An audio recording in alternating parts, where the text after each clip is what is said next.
friend accidentally shat himself at Maya and threw it on the shelf in panic.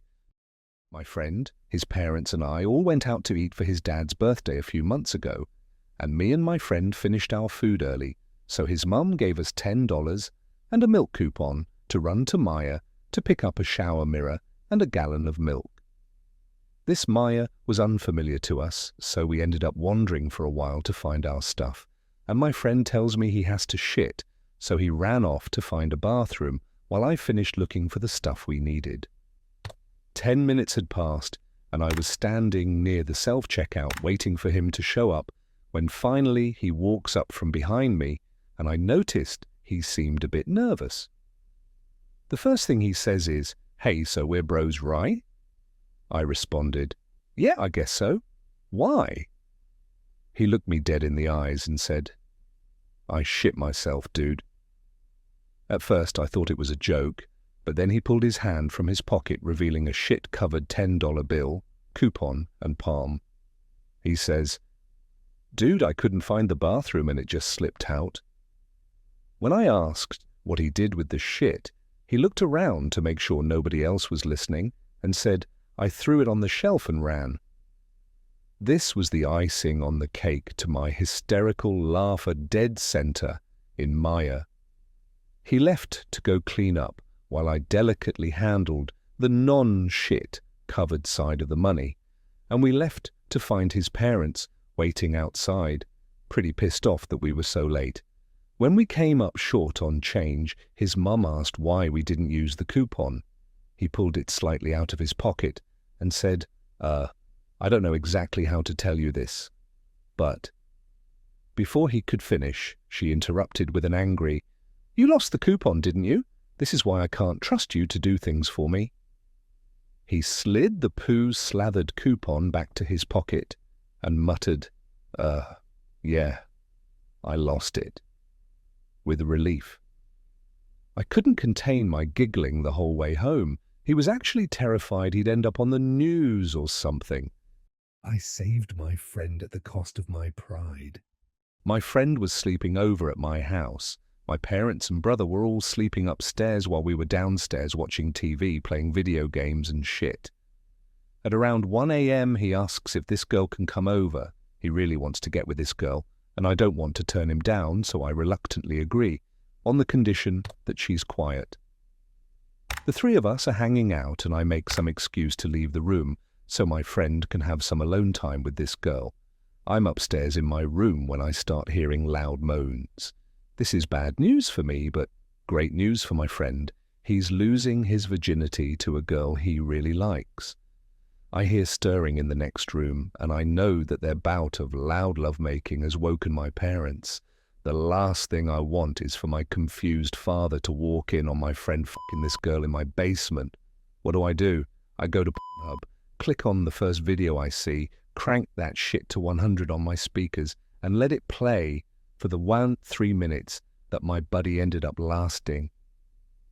My dad ended up coming into my room, discovering the source of the noise. I even threw in some fapping motion under the covers and awkwardly leaving. My buddy ended up having the best fucking time ever, bro. But Jesus, there were some awkward glances exchanged between my parents and I the next morning.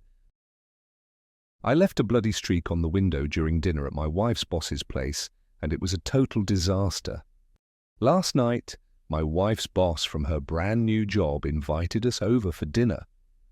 On the drive over, my wife reiterated many times to me just how important it was to make a good impression. I scoffed and arrogantly informed my silly wife that I always make good impressions. My wife's boss is a single lady in her 50s, so it was just the three of us. We chit-chatted over drinks and salads and seemed to really be hitting it off. She laughed at my well-timed, perfectly appropriate jokes, and my wife seemed pleased. Soon she brought out the main course, a nice big juicy steak for each of us. As I began to cut into my steak, I was discouraged to discover how undercooked this steak was. Now, I've had my fair share of rare steak. I prefer medium, but I can handle rare. This was several minutes on a hot grill short of rare. I probably could have resuscitated the cow had I tried. Instead, I sat there fidgeting with my knife and fork, worrying about how I was going to get away with not eating this steak. Claim veganism? No, I'd already feigned great enthusiasm upon seeing the steak. Just then, our hostess excused herself to the kitchen to take care of some dessert preparations. As I looked across the fancy dining room table at the open window of this third-story apartment, a cartoon light bulb appeared over my head. I knew I had to be decisive, realizing that she could return at any moment. I committed. I grabbed the steak with my hand, gently shook off the juice, and executed a perfect throw right through the center of the open window. Here's the big-time FU. The window wasn't open. It was the cleanest fricking window you've ever seen in your life. That is, until my mostly raw slab of steak slammed up against it and slowly slid down, leaving a trail of bloody juice in its wake. My wife, whose steak was a nice medium rare and was unaware of my predicament, turned, jaw dropped, and stared at me like I was an alien from another planet. This look then slowly morphed into more of a "there is no place on this planet you can ever hide from" me expression of demonic anger. My wife's boss heard the thud of the steak-on-window impact and came quickly. She took in the scene, the steak sitting on the windowsill, the blood trail, my empty plate, and then gave me an inquisitive, puzzled look. I just didn't know what to say. It felt like a minute of silence, but was probably 3 or 4 seconds. Finally, the best I could manage was, I'm so sorry, I am such a klutz. I don't know, I was just cutting it and it slipped. Just ask my wife, I really am a klutz. Right, honey? No help coming from that direction. I will clean this up. I can't believe this. I am so sorry, etc., etc. Both women continued to stare at me like I had escaped from the loony bin as I smeared the blood around the window with my cloth napkin, dusted off the steak, and continued to mutter my incoherent explanation. I knew no one was buying the story. I knew what I had to do.